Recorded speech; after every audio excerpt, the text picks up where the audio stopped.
What's up? What's up? It's the Arthur Moats Experience with Deke. I'm Arthur Moats, and that's my main man, Deke. What's up, dude? Man, just enjoying the vibe, man. Back on the East Coast, we went and shut the city down in AZ. 3 awesome days. 3 very memorable days with Steelers Nation. Absolutely.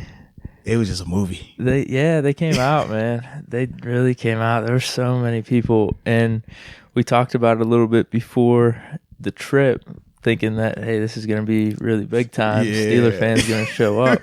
And I actually think they exceeded my expectations, especially at Harold's on Saturday night. Harold's was insane. The event was during the day. The official Steelers thing was, what was it, like noon to like 3 or 4? Yeah. We showed up like an hour or two after. Yeah. And as an hour or two after it closed, like it's supposed to be over. It was nuts. Yeah. You didn't even, I don't think you got into the back where they were hosting the event and were on the mics and stuff. But I showed you that picture. Oh my goodness. There were so many people everywhere. I don't know how you could describe it, but like the bar was huge. Yeah. The inside, and outside. then even the outside, but it was just packed. It was black and gold everywhere. Yeah. Literally, we're talking, I've heard it was close to 3,000 people there, like Steeler fans. And I don't think it's an exaggeration at all. No. I know, like you said, man, you were successful at making it to the back. I got about midway through. And yeah, it got crazy. Dude, well, the Steelers Nation, they showed out. Well, major love, major respect. You're you. I'm stop me. It, man. No, because Deke was getting noticed plenty of times this weekend. People would come up to me and say, yo, can I get the pick? Most, man, huge fan. Yo, is that Deke? I didn't get the yo, is that Most. It was like, yo, is that Deke? That I saw that on numerous occasions this weekend, bro. I think there was 1 or 2 people that were disappointed because stop it, man. They must be only listening to audio. The one guy was like, "Wait, this is you to the voice, like this is you." So that's what you look like. And I said, I mean, I probably shouldn't have said this because I put him in a bad spot. Because I was like, "Oh, am I better looking than you thought? Is that what was up?" Okay. And he was like, and then he just you made like it feel uncomfortable, man. I did. Well, dude, that's what I do. Like, not purposefully. Like, you don't want to call me handsome? You can say I'm good looking.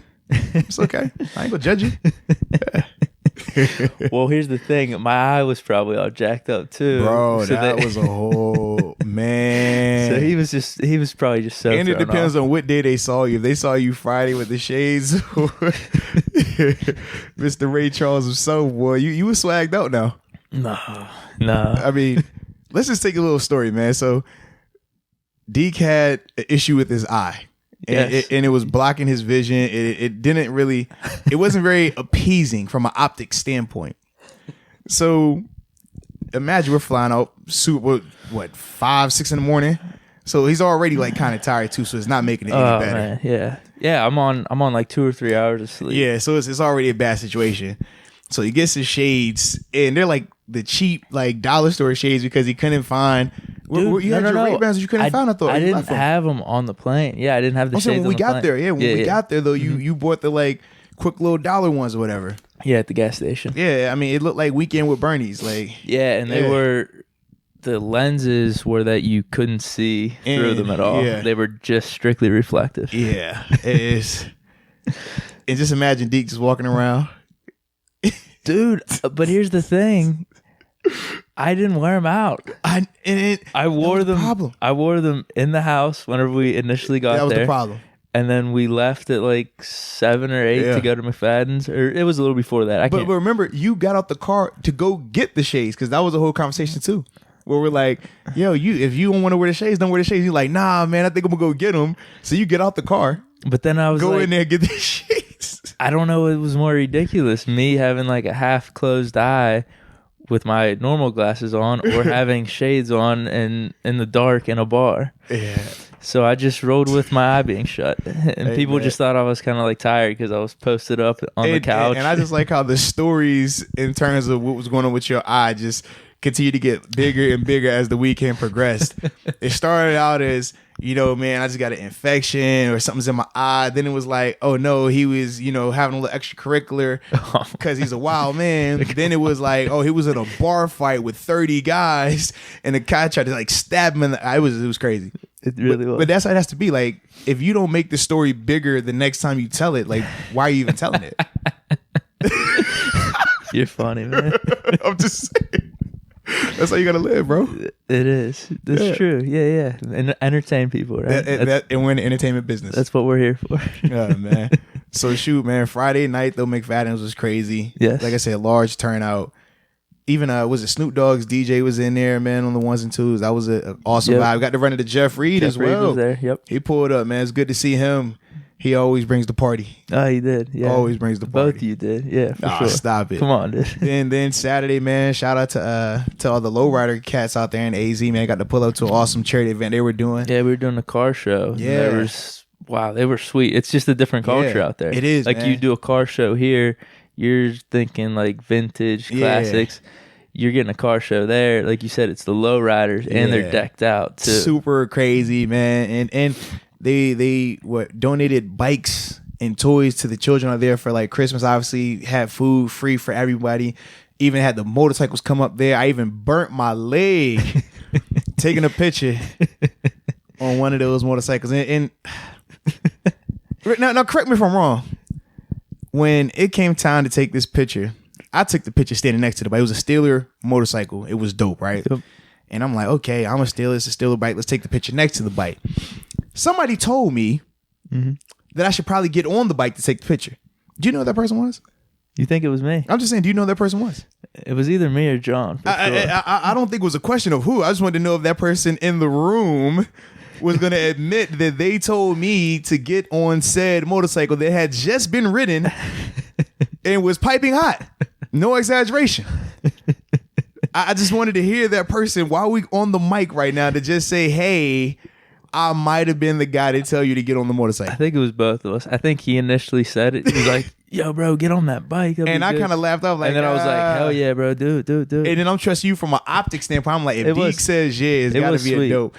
I ain't even see it. That's the problem though. Well, here's the thing. I don't know, because I didn't obviously use it for our tailgate video. Yeah. So it's just like, because I'm like sitting back. So we'll see whenever we use it. I'm like, we have that footage from the community event. We have McFadden's footage. I'm like, I didn't see any of that in the tailgate, but taking it back to this picture, I hop on the motorcycle, I burn my leg. I legit have a 3rd-degree burn on my leg. It bubbled up. It was gross. I went and saw a skin doctor yesterday. No, promise you, bro, because my joint was like bubbling up. Like it was mad. It looked like a golf ball was on the back of my leg.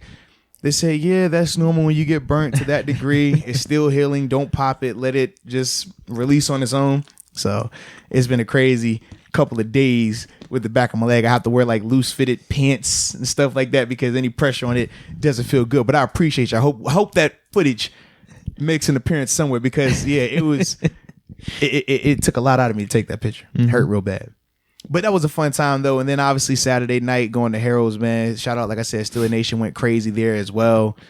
It was just a dope weekend in the tailgate. Bro, the tailgate. Crazy.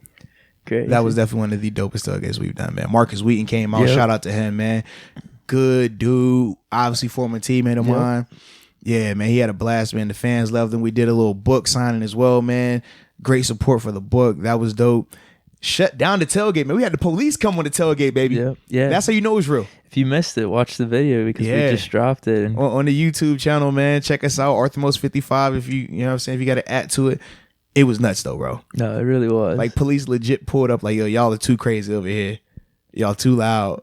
Y'all causing a ruckus. Yeah. No, it was completely nuts. And I was gonna ask you what your favorite part or parts of the weekend were. Oh, and for me, I would say initially when we got here, that initial vibe on the back porch. Yeah. I really enjoyed that. Martin was cooking up some burgers for us and we were just chopping it up. It was dope. And then shout out to the orange tree too, man. It was even though you want to eat the orange, it was dope though. No, it was green. And then and then I would say the tailgate along with meeting Marcus Wheaton. Yeah. Because meeting Wheaton was cool. That's right, because you said that was your first time meeting him, right? First time meeting him. And he's mutual friend of Jared. Yeah, Nolak Nation. Got us together. And Jared rocking his shirt. Shout out to Nolak. And Jared always spoke really highly of him, so it was just cool to meet him. And he was, I guess, excited to meet me, which was a surprise. Well, because remember, he was like, yo, where's Deke? I need to see Deke. I watched the video, listened to the podcast, where's Deke? I'm like, bro, Deke is right there. He's like, yo. Hey, your face, boy. Deke tried to be as cool as he could be in the most uncool way. Yo, what's up? Yeah. Yo, I'm Deke. What's up, baby? I love it, man. But that's the dope things, man. I think for me, my favorite part of the weekend, man, I loved the lowrider event. I thought that was dope. Like just seeing how the kids went crazy when they found out, like, because they weren't Steelers fans there. When they found out it was you. Yeah, at first they were just like Cardinal fans, some Cowboy fans. They introduced me, and then you see the kids just go crazy. Then giving the little boy the bike, like seeing him ride off was just a dope vibe. Granted, like I said, I got burnt on my leg. That wasn't cool. I didn't like that part. But that whole vibe was dope, man. Then, shoot, Harold's for me was up there, bro. Because literally, it would turn into like a 2.5, 3 hour just, I'm standing in the pit and just people surrounded, pictures, autographs. It was just nuts to the point where it was nonstop. I tried to order food it was nonstop for like 3 hours. And it's funny because like my man, who obviously I do 937 The Fan, so the guy who does my sponsors and stuff over there, he's over there with me. He's like, man, I feel so bad. I didn't know it was gonna be like this for you. I'm like, yeah, you never seen. You see us in Pittsburgh, it's different. When we're on the road, like the fans come out, and we saw that even at the game on Sunday, actually in the stadium. Like, dude, just nonstop. Just, hey, can I get a picture? Like, oh, big fan, I love you, man. Appreciate you coming out here. So for me, man, Harold's was definitely number 2 on that list. And then, just all of Sunday, from the tailgate to being in there. Even people were sitting where they were dope. Like, everybody in that whole, just shout out to AZ, man. Shout out to Steeler Nation, West Coast. It was just a movie that whole time, bro. No, it was. And I'm going to say shout out to you because... To me? Yeah, just because, thanks for the whole trip and everything. And just having me around because I'm just along for the ride. Nah, bro, you are necessary. You are needed. People, I can't hold the camera and tell this story. I need somebody that can document this, somebody that can vibe with me, and then somebody that could come back and we could chop it up. Like, if I'm just telling you this story, it's not the same as you actually being there for all these moments. Like, we got some crazy moments that transpired out there, bro. We thought San Fran was crazy. True. AZ was nuts. But along with that, just how you handle yourself with the people coming up to you, it's impressive. And because you have people, ex-athletes, famous people, that they'll do their own VIP section or they'll have a limited time with fans. Yeah. But you don't roll that way. You're a man of the people. Man. And here's the thing. It's like natural to you. You could just tell it's not fake. Like you enjoy that. So I just wanted to give a shout out to you for that. Shout out to Deke getting sentimental in the building. I appreciate you though, man. Like, dude, people appreciate that, man. Like just even how we recorded that Arthur Moats show. Yeah. It was like down there with the people, man. Foot or two radius of everyone in the crowd cheering, going crazy. I love that, bro. It was cool. Yeah, it was really cool. And I appreciate it. It's funny you said that though, because it's like even at Harold's, remember they're like, hey, you want to go in the back now? And I'm like, nah, I'm good. I want to stay like right here. Like, let me be right in the middle of everyone. Like, I just want to feel the love. I want to let them know I love them back. Yeah. And I feel like you can't do that when you're on stage or feeling like a special section. Like, nah, let me get down here with them, man. Yeah. And it was dope, man. No, 100%. And what made the weekend even doper though? You know what made the weekend even doper? What? Still's getting that W, baby. Oh, look at that transition. I mean, I ain't new to this. But no, man, Still's getting that big time W. Yes, sir. On the road. Yep. In AZ. Yeah, that was wild, bro. So beautiful. It was crazy in person and being at the game and experiencing everything there. It felt like we blew them out. It did. It didn't. It definitely felt that way. Dude. Bro. I rewatched the game. It felt that way. And I'm like, wait, was it really this close? It did. Sitting in the stands, man, you would have thought it was 50-10, bro. Like, Not once did we feel threatened in that stadium. No, I thought it was over the whole time. And we're not even going to talk about how it was a Steeler Nation takeover in the stadium. Yeah. The terrible towels. I mean, remember how loud it was? We were like, yo, they got to like calm it down. The loudest it was when we were on offense. Yes. Because the AZ fans would give their little cheers and chants, but then the Steeler fans would try to rival it, say, no, we're louder. It's like, yo, chill, we're on offense. Yeah, it would be so loud. It was like at the end of the game, it was the fourth quarter, our last drive. It was so loud. The third in with 12 or, the third and 12 that Duck hit Deontay on, it was insanely loud. And we're like, bro, no, get quiet. But they had to show like, yo, we could cheer louder than you Cardinal fans. It was crazy, bro. Yeah, it's understandable. I mean, if you're coming from whatever place you're at out west and you're not getting the Steeler experience every week, you're like, I'm not about to let nobody out cheer me. Yeah, why not? I'm Steeler Nation official. I don't blame you. Go for it. It was dope, bro. It's like I said, major shout out to all the Steeler Nation out there, man. But shoot, typically we start with the defense, man. But we gotta talk offense, man. No way. Let's talk offense, man. No way, man. And here's why. What? I know this is crazy, but this is my thing, man. When I'm looking from an offensive standpoint, the growth of Duck. Oh, every week he's getting better, and less about the numbers. Obviously, we could say, 16 to 19 for 152 yards.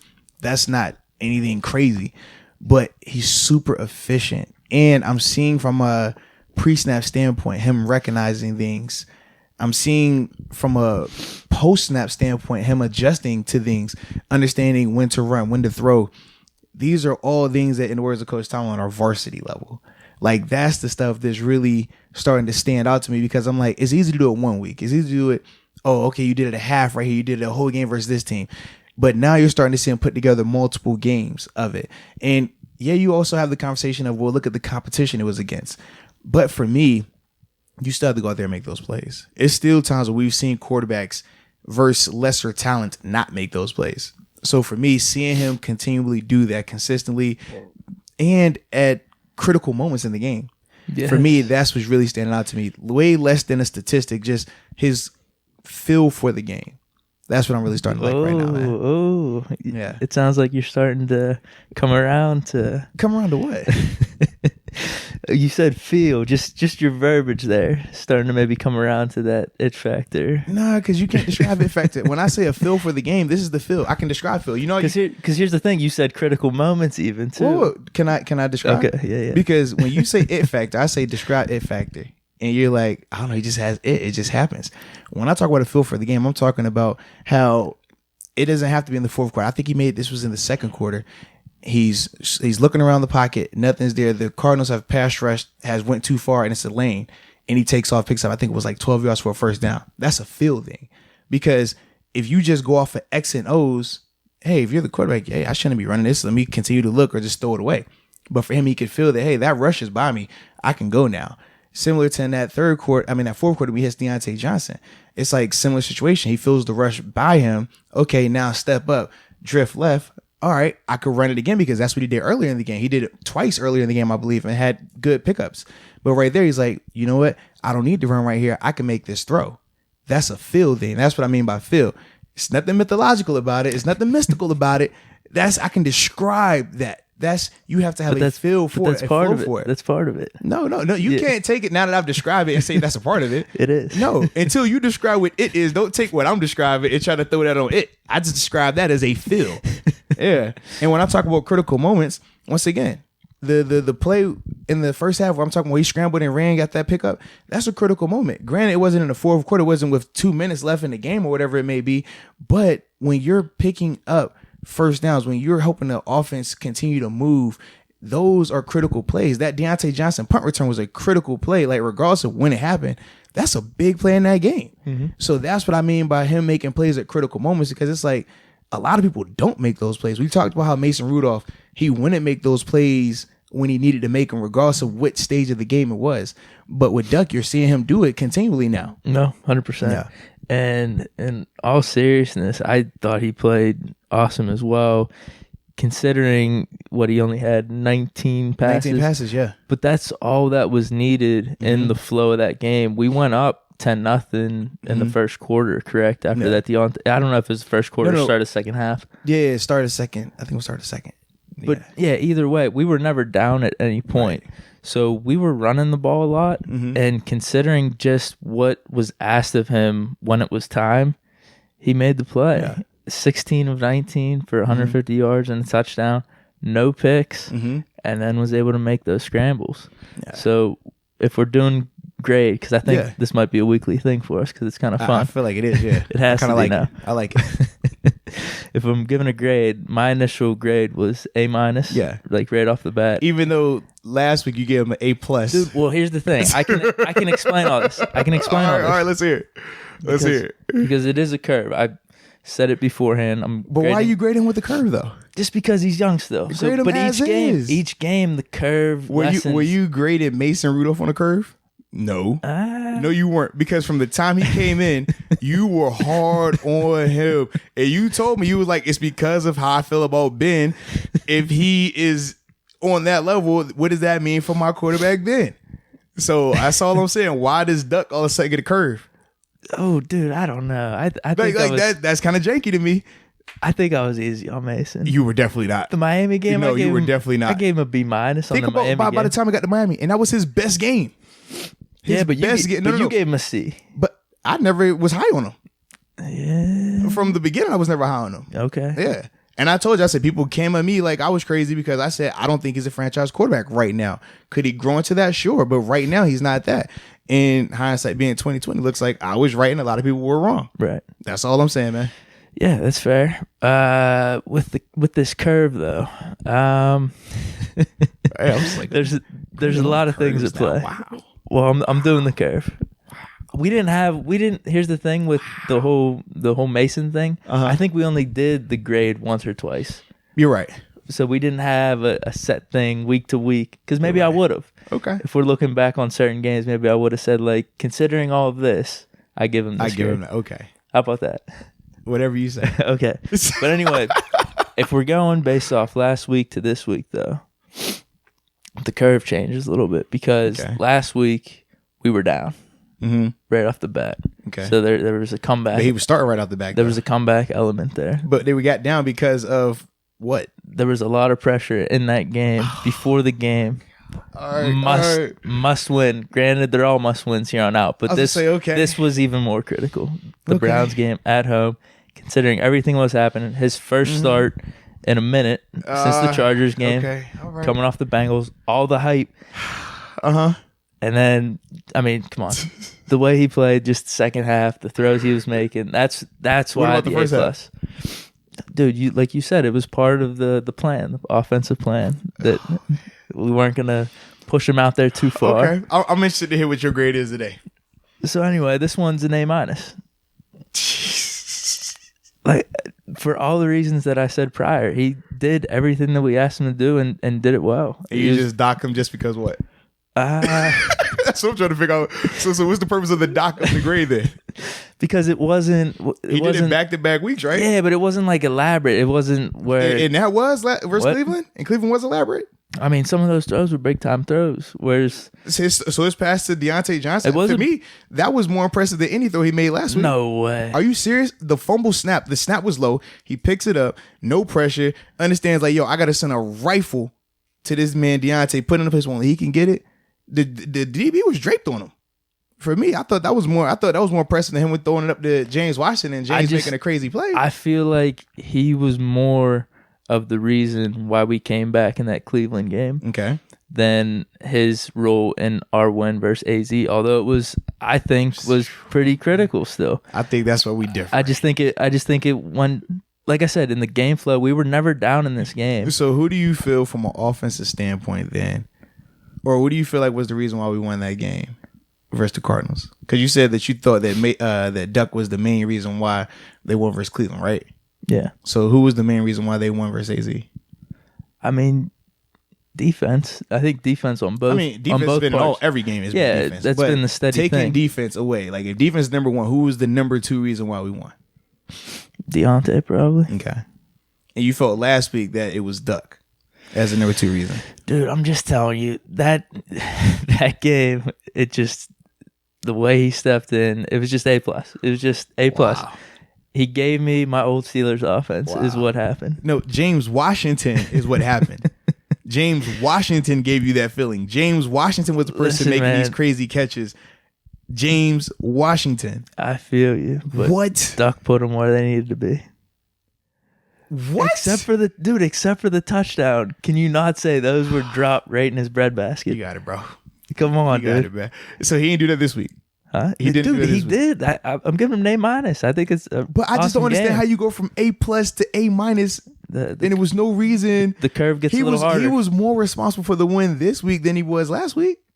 I don't know, man. I think so 100%. I'm just saying, either way, considering, like, as the games go on, the curve's going to get less and less. The curve won't be existent at some point. Interesting. I'm just saying. So how does the curve work there? Why does the curve disappear randomly? It appeared randomly and now it's disappearing randomly. Why is that? It might. I'm saying it's going to disappear in a couple more games. I mean, it's only a couple more games left before the playoffs. I know. It's just playoffs come, curve's gone. This is crazy. That's wild. That Browns game was just huge. I'm just telling you. You're wild. There was a lot that played into that. You're wild. He was at home. Huh? It was home. Dude, but I'm saying his first start, all the hype, we're down, the comeback, some of those gutsy throws. No, he came in versus the Bengals just fine. They were down then too. It was just one throw. And then we had it. And then they weren't going to win. Interesting. Interesting. So what do you think? I think you're going to give him an A-. I'm just saying interesting. I'm going to actually stay the same, man. I'm still giving him a B+. B+, all right. Yeah, and here's why. Unlike you, I don't grade with curves, okay? I go off of what I see. I go off of him making certain throws. I felt like last week, I said B+ last week as well, correct? Mm-hmm. And with that, it was more so because I felt like it was a lot of James Washington doing special things. And we said, obviously, that versus the Bengals as well. James Washington making the catches and doing special things. This week, obviously, Deontay Johnson did a ton of that, right? I mean, the one catch he made where he reversed his field, like that was a crazy play by him. But the thing that really impressed me this week with Duck was, like I said, his decision making. When you saw that snap, when that Deontay Johnson touchdown pass is low, most quarterbacks are going to panic. They're going to say, I don't have enough time to throw it there. That's the time where I can't get it out there. Or they're going to do something crazy with it. With him, he didn't do that. With him, he still knew where to go with the ball. He still was able to get it, no issues, make that play. Then also, like I said, him understanding when he should run, when he shouldn't run. Things like that are where I still say, you know what, that's a B+ level game. Like, I'm not going to change. But at the same time, this is the week where I'm going to find out a lot about Duck. Because, as I told you, when we talk about the level of competition, the Cardinals are, I think they were the 30th ranked defense right now, either 30 or 31st ranked defense. Somehow they stopped our run. Yeah. It's crazy like that. They definitely did smash the run. They did. Without a doubt. But go ahead. Yeah. With facing defenses.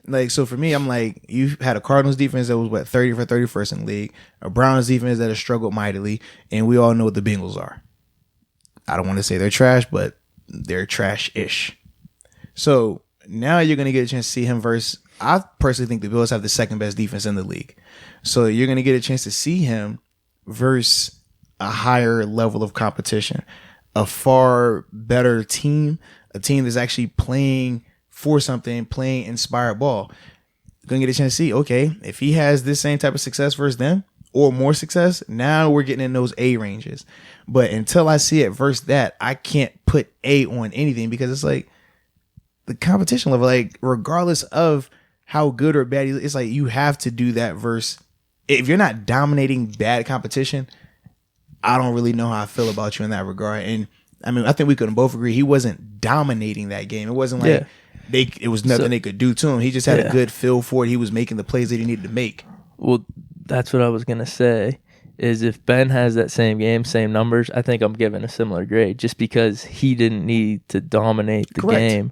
So if anything... But I think the game plan is totally different if Ben is out there. If me giving Duck that A-, if anything, that just goes to show the curve's lessening a little bit because my expectations are higher a little more. But let's be real. If Ben goes out there and just goes 16 of 19 for 152 yards, you're going to look like something's crazy. It's like under no circumstances, when Ben is out there, Ben is the offense. Yeah. it's a totally different style offense. True. They call plays for Duck to minimize his exposure. Think about once they got the first down by Deontay, right? And then they ended up being third down and long after, I think it was a tackle for loss or the batted screen pass.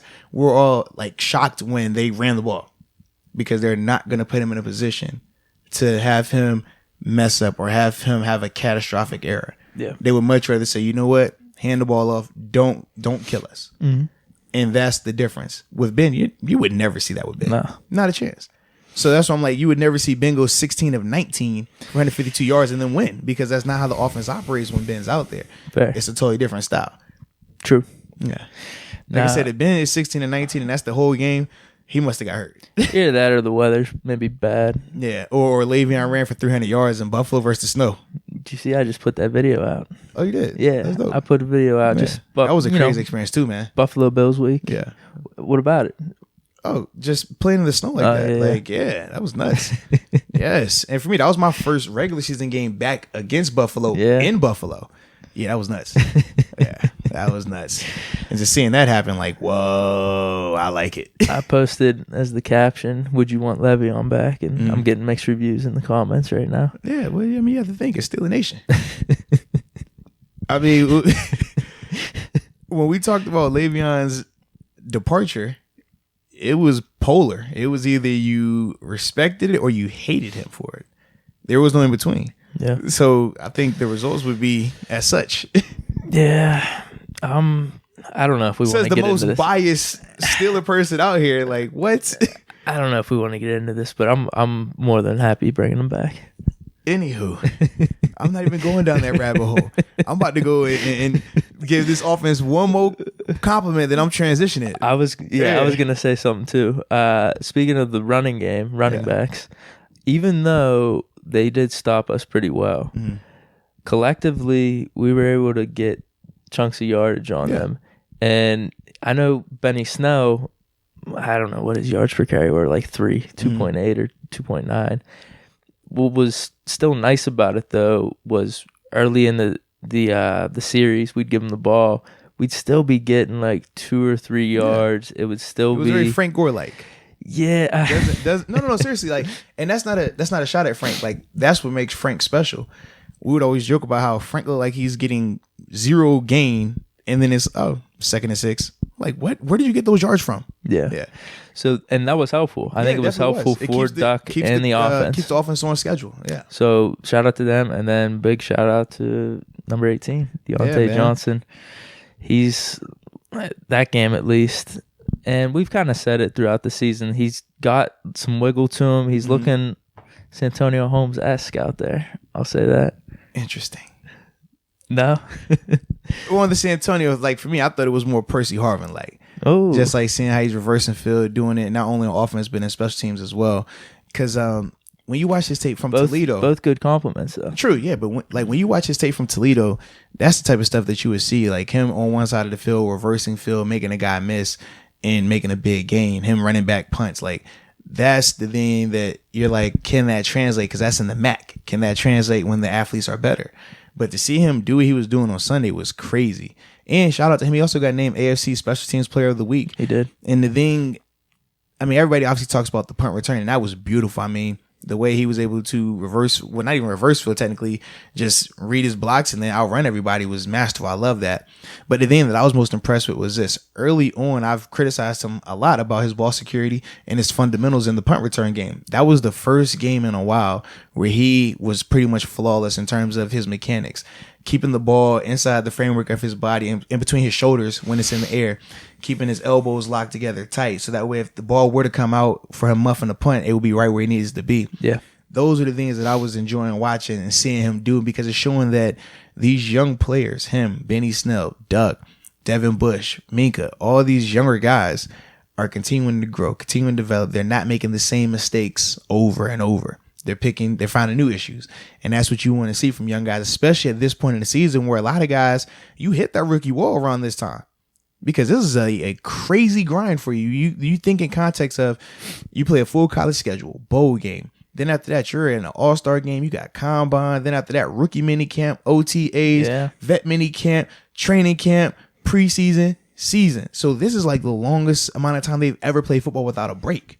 That's a good way to put it. Yeah, it burns you out. It's tough. You don't really think of that, yeah. Nah, it's an animal, man. No. But like seeing how these guys at this point of the season are still finding ways to get better, still finding ways to be positive contributors to the team, that shows me that, hey, these guys are mentally crossing over to becoming better and becoming like, hey, we're not rookies anymore. We always say by the end of the season, you shouldn't be a rookie anymore. Mentally, you should be, hey, I got 1 year under my belt. Like, I know what I'm doing now.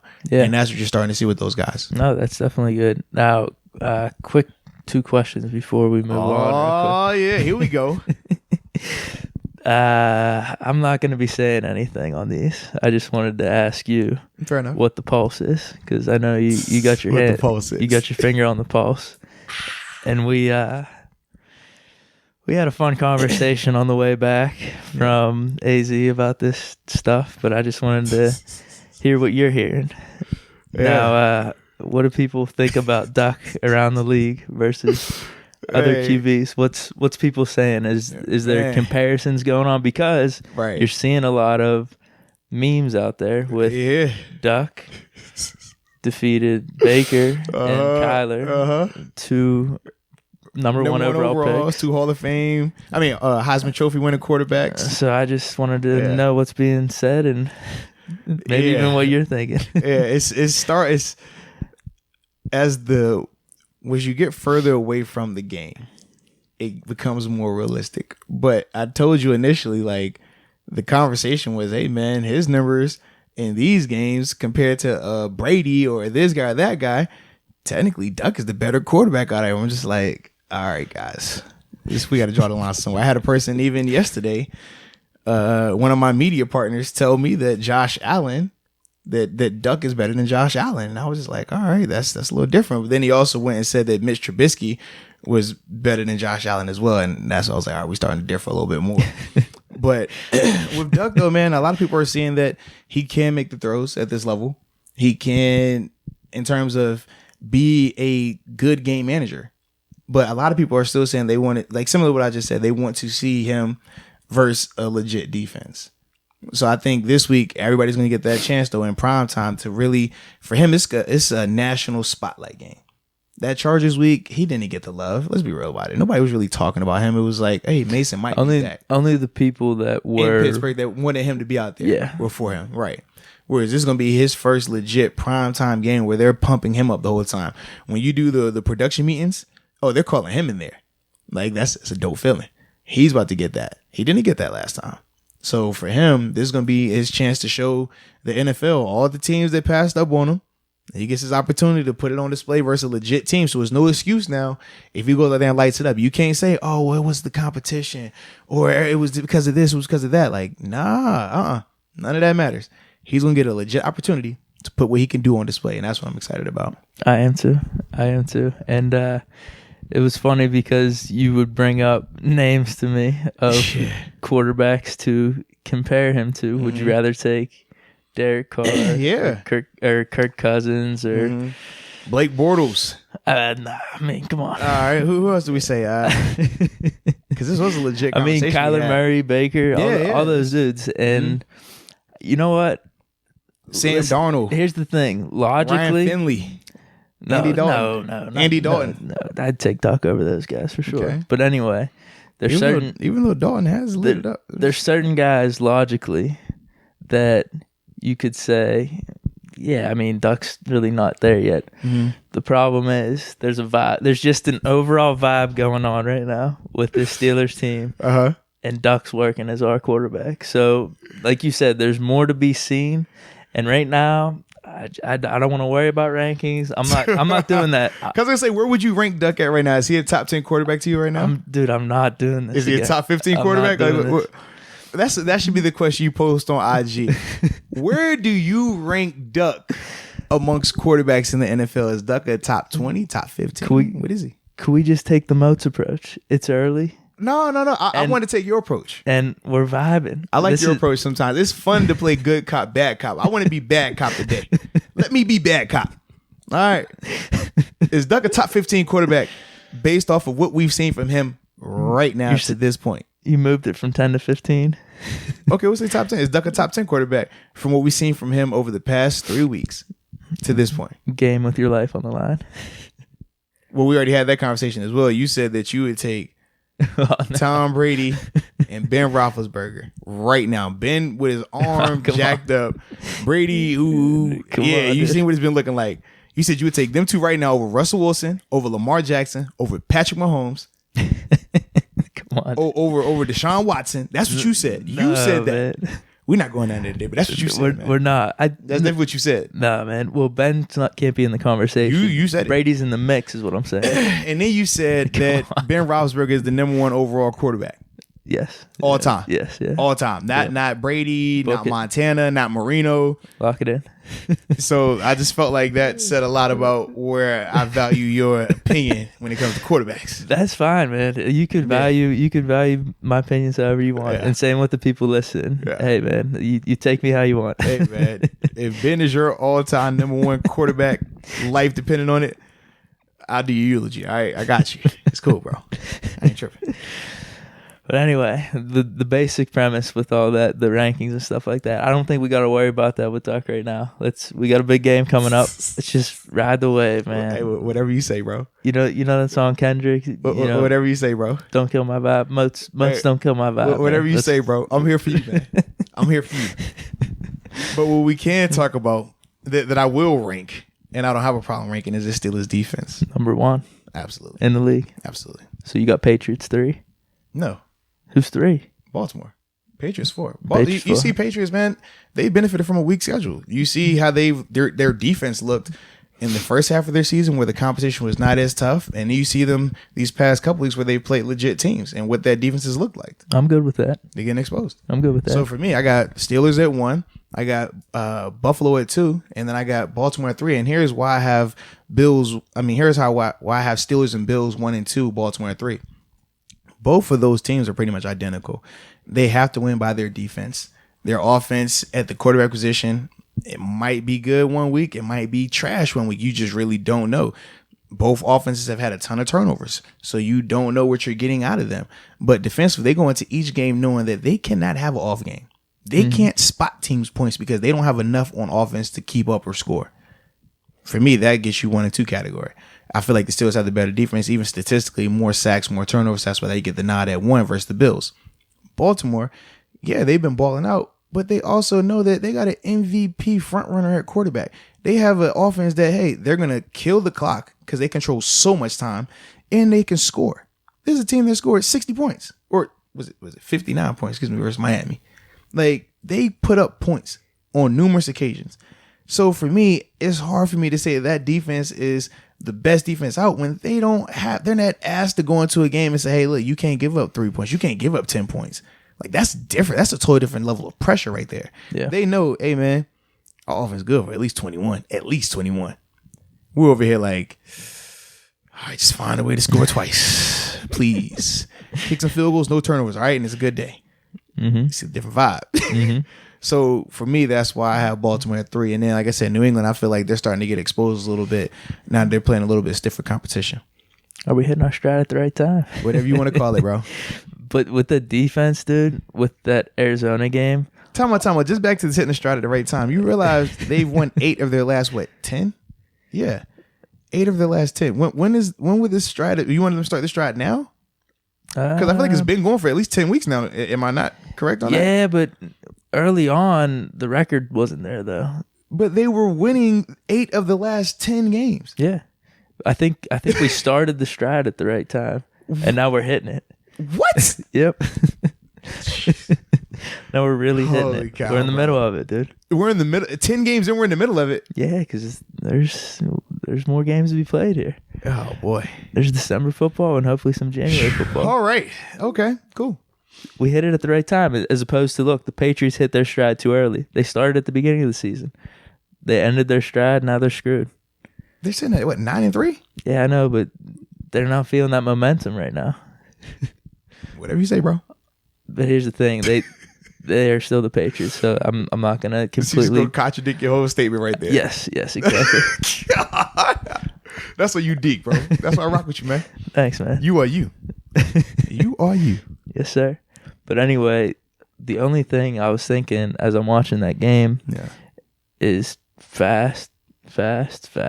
There's some serious speed to this defense. I don't know if it was because we're going up against Kyler Murray and we were able to contain him. Like, he was trying to get out to the outside and he couldn't do it. Our guys were faster. They were just, technically they're not faster, but we would have the, the momentum or the angles and all that, and we're able to get him so he couldn't get that edge. Yeah, you hit it, man. When you talk about the speed of this defense, when you have, 8 first-rounders out there on defense that are starting, like, that's what it should look like. When you talk about athletes, when you talk about first-round draft picks, those are usually the cream of the crop when it comes to athletes. They are the biggest, strongest, and fastest typically. So when you see them out there, you see Minka, you see Edmonds making open field tackles on Kyler, you see Bud, TJ being able to run with him and contain him because they are elite level athletes. And that's why when we talked about how going into the game, we thought that they could contain Kyler, because I was like, they have the type of defense, the type of athletes to play in space. You saw that same defense when they played Lamar Jackson early in the year and how they played him the best that any team has played him, because they have those type of athletes. And I think that's what we were seeing out there. And the thing that I was really impressed with is just how they are continuing to create turnovers. This is a team, we talked about the Cardinals, that did not turn the ball over. Nope. And to force 3 turnovers, I mean, it was crazy just watching how they play, how they create pressure, how they capitalize, how they change up coverages pre-snap, post-snap. The amount of movement that transpires on a play once the ball is snapped is crazy. The interception by TJ Watt, they're showing a 5-man blitz, 5-man rush, and they're dropping out only rushing 3 guys. If TJ don't catch it, Edmonds is stepping in front of it to catch the pick. Like, that's what you're seeing. And for me, I'm just like, yo, this is what it should look like. This is what Pittsburgh defense is about. And that's the thing I'm loving so much about them. Yeah, those are turnovers, too, that you're feeling really good about because they're forced. Kyler is off balance. He's scrambling around. And then we disguise the coverage and we're able to get these picks. So, I mean, they've just been playing awesome, dude. I mean, I looked at the players up and down on the defense. I'm thinking we could maybe get 8 dudes in the Pro Bowl this year. It's going to be interesting, man, to see. Yeah, it definitely will be. You got TJ, Bud, locks, I would say. Okay. Then, TJ, Bud, Minka should all 3 be locks. Yeah, all 3. Joe Hayden. I feel like because the amount of interceptions he's getting at this time of the year, prime time games as well, that definitely helps him out a ton. Cam. I think Cam is going to be interesting. I think he should get in because obviously he's on the Steelers. That's going to help him out a ton. But it's going to be interesting with them. And then potentially, depends on how the voting goes, Devin Bush and Steven Nelson. Okay. So that's, I mean, that would be crazy. Well, and the thing for me, I could see it happening too, just when it's all said and done, not the initial voting, but when it's all said and done, you have the alternate stuff like that. I could definitely see guys like Devin getting in, guys like Steven Nelson getting in. Just because, like with Steven, he still doesn't have the league-wide name recognition. That's it. That's the Pro thing Bowl is a lot of popularity that goes with it. You play on the teams that play on primetime. You play for the teams that are in all the big games I always talked about. That's typically how you get multiple guys into a Pro Bowl. Yeah. And that's what they all have benefit in them. All these primetime games, being for the Steelers, they're always in the spotlight. That definitely helps them out of time. No, yeah. And I think that's kind of the narrative nationwide, too, is this defense has been lighting it up for the Steelers and one of the main reasons that we have been so successful thus far. And typically, I know for us players, when we get to voting on some of that stuff, we think about that, too, because it's like, obviously, you don't watch every game, but you know the teams that are making the headlines, the teams that are having a ton of success, whether they're offensive players or defensive players, and you're like, okay, yeah, no, all right, it's this pass rusher from Pittsburgh, all right. Pittsburgh been lighting it up. How many sacks he got? Oh, 12 and a half. How many sacks? Oh, 9.5. Yeah, I'm going to go ahead and put that boy in. Yeah. And then throw balls in there, too. I think he deserves it, too. Yeah, huge bounce back year for him. We already know his stiffest competition, though. The guy in Baltimore. Yeah. That's a fair point. Yeah, only one of them goes. And the one year that he went, that's when Tuck was, they had their issues about that because they definitely felt that it should have been Tuck. And you could have made a strong conversation for it, a strong argument for it. But, yeah, Tucker, sit down. We got Boz. Believe in the Wiz. Absolutely. Anything we're missing in terms of defense, offense? Anything else from the game that you I think just once again, we got to shout out these coaches, man. Coach Tomlin, Keith Butler, these guys were on the hot seat. Unfortunately, I don't think they should have been on the hot seat, but people were putting them on that seat. And once again, they've shown that they can get it done. They've shown that they have elite minds when it comes to defensive schemes. You saw Randy Fiegner, shout out to him, offensive coordinator. What he's doing in these game plans, getting Duck in the best positions to be successful, finding ways to utilize Deontay Johnson, finding ways to continue to have impact with Deion Kane and Kareth White. Those are the things that I'm most impressed with. And even Zach Banner, they still have him running routes. Like, that's evolving. Wildcat when it's supposed to be Wildcat. Like, all of these different elements, they are still getting creative. And even with Danny Smith, I know I didn't like the fake punt. Apparently it was miscommunication in terms of them supposed to calling it off and it not getting communicated across.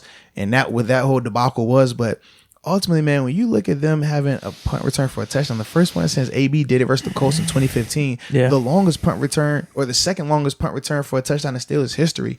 The thing that I love, though, was it was 3 players that stood out to me on that punt return, and I'm not talking Deontay Johnson. Benny Snell, Robert Spillane, and Tyler Matakadovich.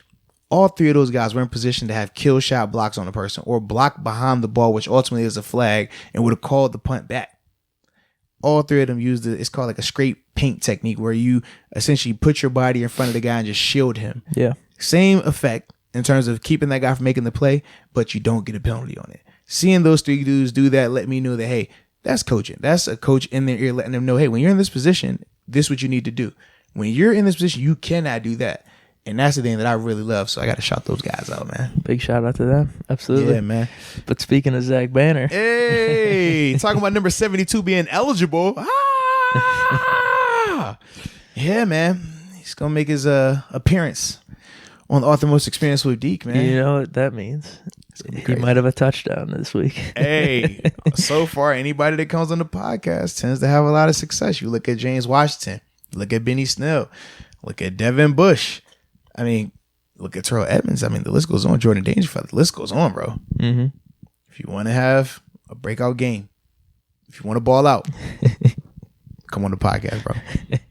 So y'all definitely going to enjoy that interview, man. Major shout out to everybody that's tuning in too, man. Always got love for y'all. Yeah, absolutely, man. We both appreciate. Because we see it. I mean, it's one thing like when you're looking at the numbers of it, but when you're actually like on the ground and people are like, yo, I listen to the podcast. Yo, I check y'all. Yeah, like, we really appreciate that, man. It's really cool. It's really cool. Yeah. But I think that's it for this show. Yeah, we man. Appreciate everyone for tuning in. Absolutely. Enjoy the Zach Banner interview. And until next time. Peace.